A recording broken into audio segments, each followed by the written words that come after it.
And there was not an ounce of remorse from this now convicted killer, TJ Lane, as he was confronted for the very first time by the families of his victims, and as he learned that he will spend the rest of his life in prison without the possibility of parole.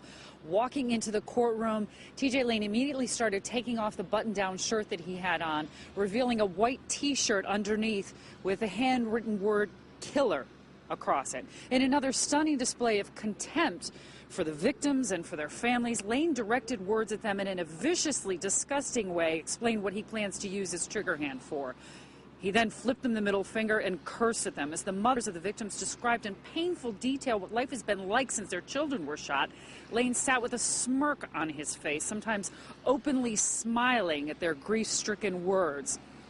After court, the defense attorney for TJ Lane, as well as Sister Sadie, spoke with us.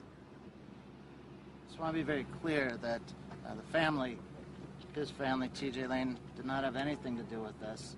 As the judge said, and the evidence makes clear, as you all heard, TJ did act on his own.